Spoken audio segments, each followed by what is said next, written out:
Hello, everyone. My name is Caleb Jennings. I'm with the Kambs Jennings group of Compass Mortgage and want to thank you for joining us today. We're an independent mortgage bank. We underwrite our loans in-house. We fund our loans. So I'm always open to talking to you if you need any help with that. I wanted to introduce to you today Jason Field. He's with Zenith Tax, and he's a CPA. He's an expert. He's my go-to for tax advice. And I appreciate him joining us today to give you guys some advice, because right now the year is almost up. I can't believe it's December already. And now is the time to get your ducks in a row and get planned for filing your taxes next year. So I just want to really turn it over to Jason, let him take it from here. Thank you. Okay, well, thank you so much for having me. I'm excited to be here. So my name is Jason Field. I'm a partner with Zenith Tax. And just for a little background, our firm is a multifaceted firm. We do tax preparation and tax planning, which is what I do. I'm a CPA. But I have partners too who are financial planners. So we do financial advising and asset management as well. But obviously the purpose of this conversation is to talk to you about tax planning. It's December, so it's the end of the year, and now is really the time where you can take advantage of some last-minute opportunities. So I'm hoping on this call we can go through, a few quick year-end items that maybe you could do. So thank you, Caleb, for having me. So the first thing I wanted to talk about is contributing to retirement. A lot of you guys own your own business. Some of you work for companies, but if you participate in a 401k plan, in 2020, you can put away through salary deferrals $19,500 into the plan. So for those of you that are still, due paychecks, maybe you have a couple more paychecks coming. Maybe you want to consider increasing your contributions to make sure that you can defer as much as you can into the plan by the end of the year. For those people over the age of 50, you can put an additional $6,500 away. So it's really important to try and take advantage of those opportunities. Other plans that you can contribute to, simple IRAs. In 2020, you can put $13,500 away into a simple IRA. And if you're over 50, you can put an additional $3,000 away. So again, if you contribute to a simple IRA, you might want to make sure that you increase those withholdings to get as much money as you can into the retirement plan. And finally, outside of workplace retirement plans, most of us are eligible to put money into an IRA, whether it be a traditional IRA or a Roth IRA.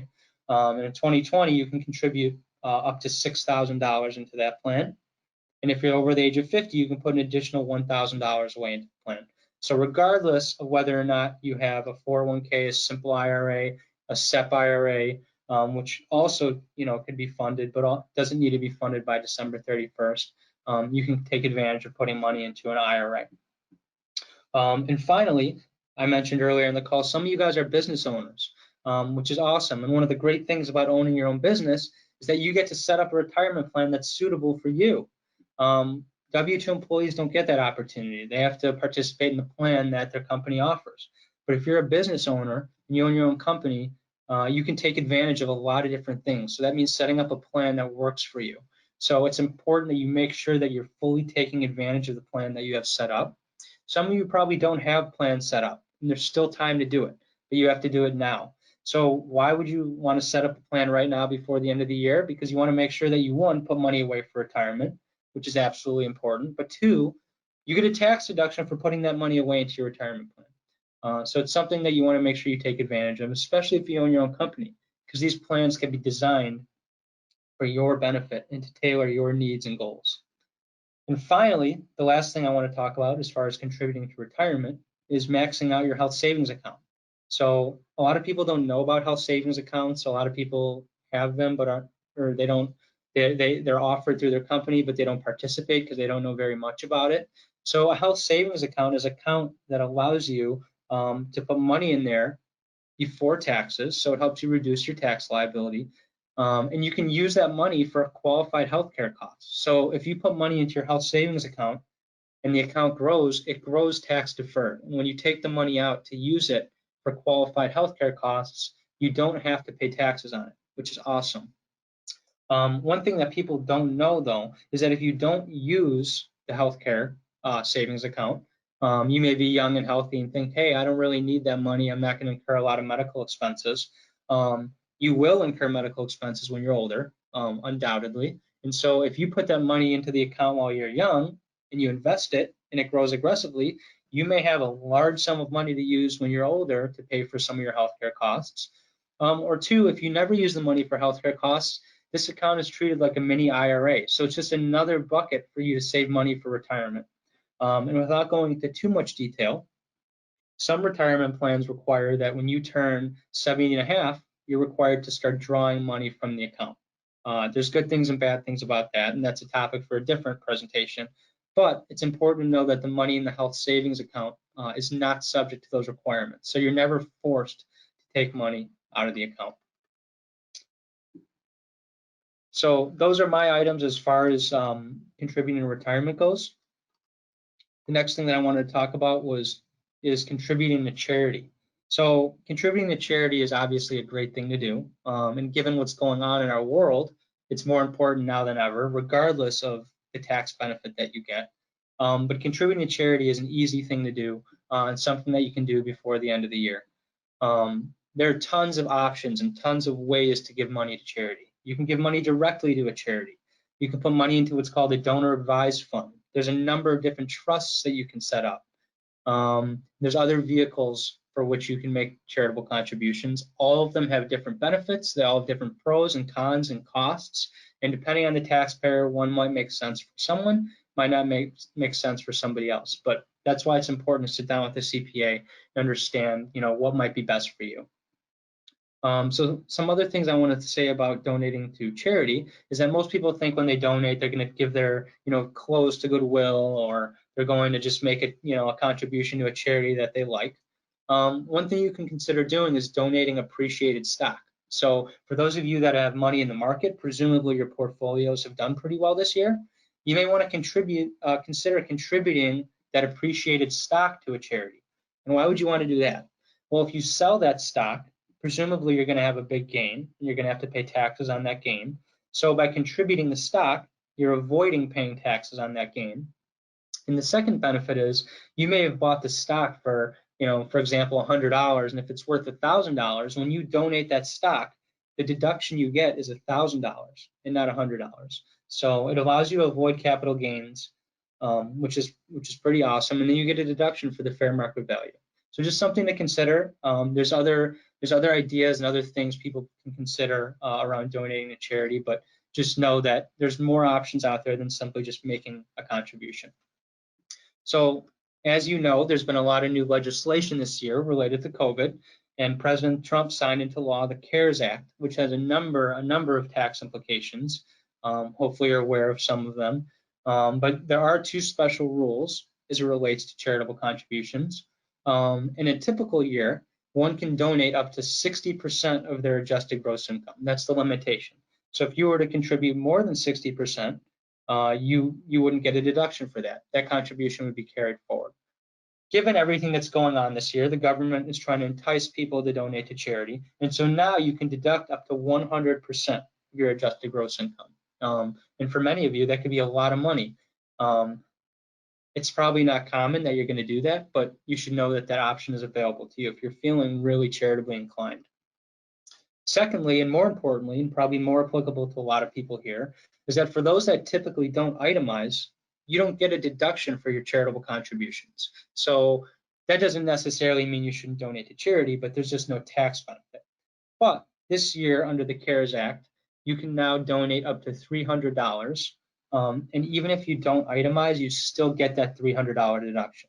So that's just an easy no-brainer. If you make a $300 charitable contribution, you will automatically get a deduction for that, regardless of whether or not you itemize your deductions. So that was the second thing I wanted to talk about. And then the third thing is more of kind of like a general bucket. It's just consider all the uncertainty going on in our world right now. We have a new administration moving into the White House soon. We don't know what's going to happen with the Georgia Senate race. And if Democrats end up controlling the Senate, then it's very likely that tax rates are going to go up. And if they don't go up, under President Biden, they're going to go up in the future. At least that's my opinion. I think, not to be political, I think we all know that we have a lot of debt. And there's two ways to raise money, and that's raising taxes and cutting spending. To me, it seems inevitable that tax rates are going to go up in the future. Markets are uncertain. Markets have been doing great right now. Who knows what's going to happen with them in the future. And finally, with COVID, COVID has just caused a lot of uncertainty. So these are all things that you should take into account, towards the end of this year.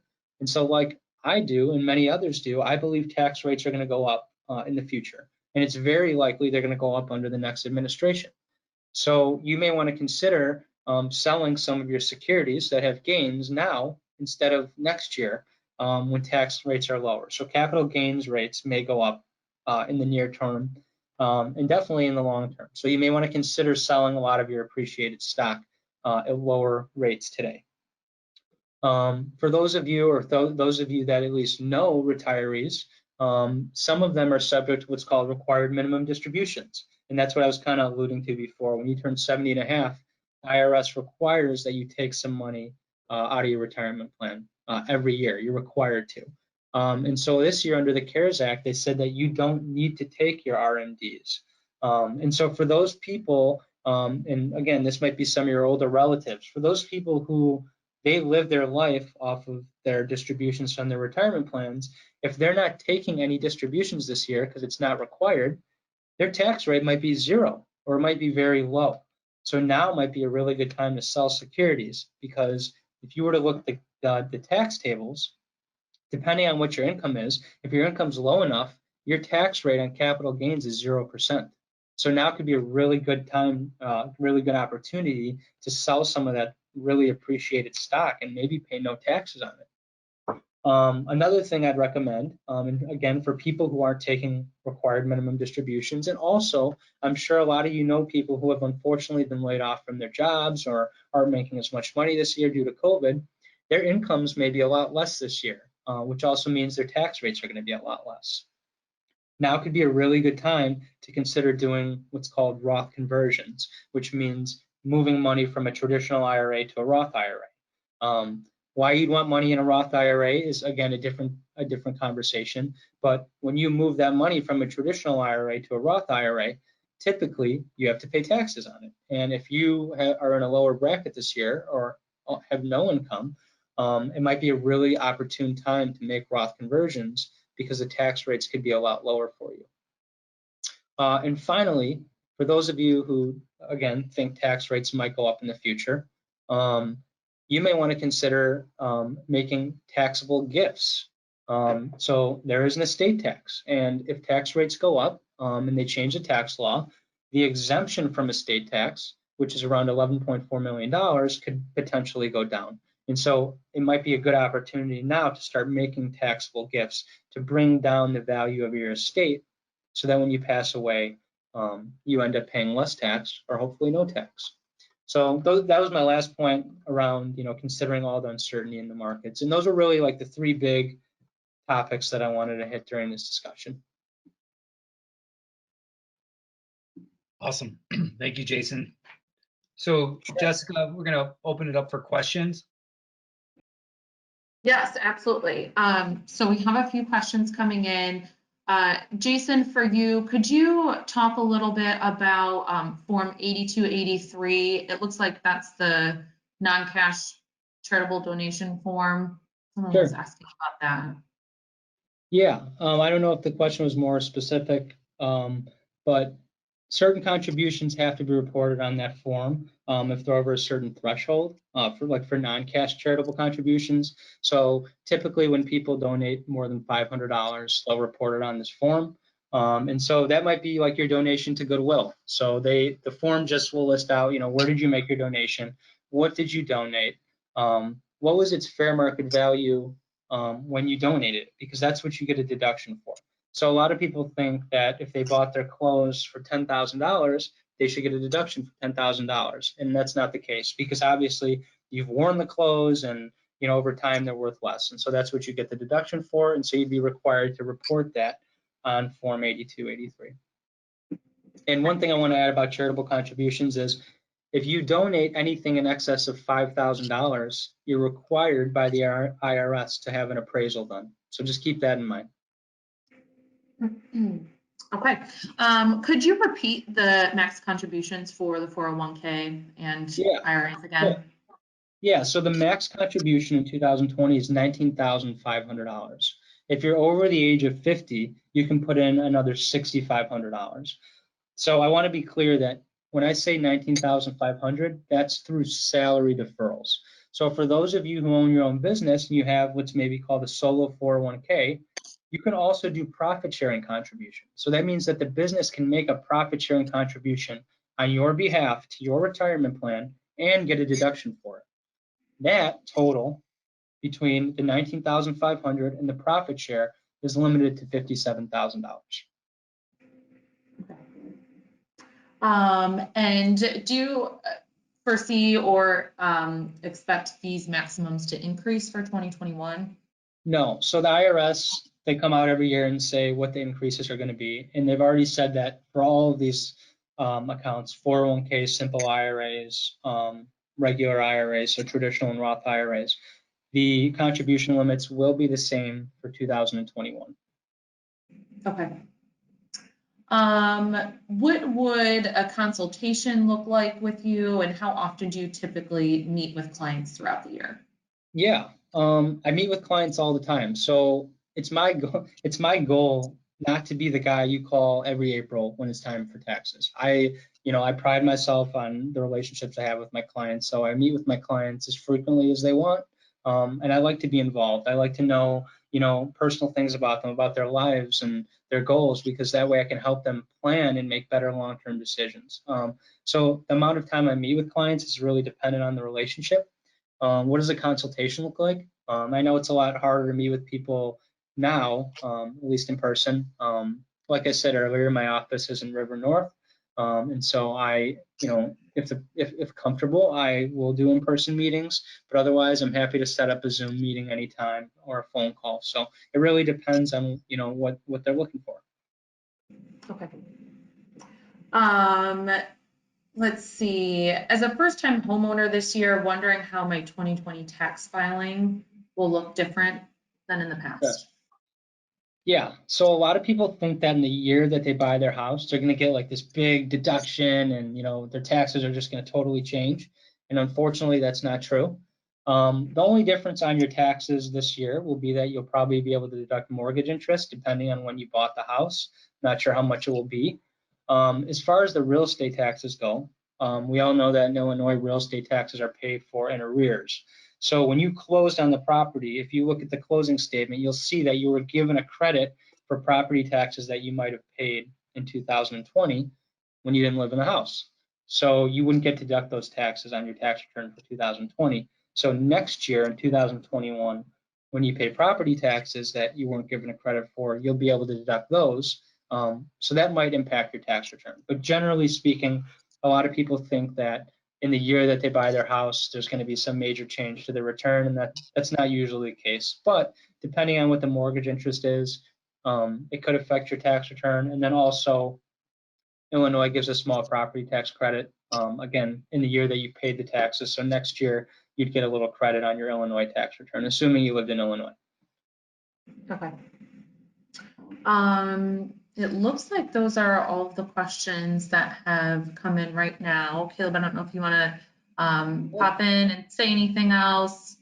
No, I think we like to do, we call these our webinar Wednesdays. We're doing these once or twice a month, so we'll be doing more in the future as well. And I think I want to thank Jason for joining us today. I know that we get a lot of questions from our clients regarding taxes, filing taxes, and so we thought this would be a great topic to discuss. So Jason, like next steps though, like if someone wanted to get in touch with you, Jason, and wanted a consultation, what should they do? Yeah, so you can call me. My number is 773-770-8464. My email address, Caleb, and I don't know if you're going to pass this all out. It's jfield@zenithgroup.us. And like you said, I do free consultations. I'm happy to review your prior year tax return for free and let you know if there's anything I find that doesn't look right, or if I think there's any planning opportunities. I'm happy to do all of that for free. We just need to sit down for 30 minutes or an hour and talk. So I'm happy to do that. I'm happy to take phone calls or whatever. Awesome. And then, if anyone needs any help with mortgage advice, we're here for you as well, as you know. So I think, that's really it, Jessica. So I just want to thank everyone for attending. We will shoot this video out to the attendees as well. We'll make sure you get Jason's contact info as well. And if you have any questions, don't hesitate to reach out to us. Thanks a lot.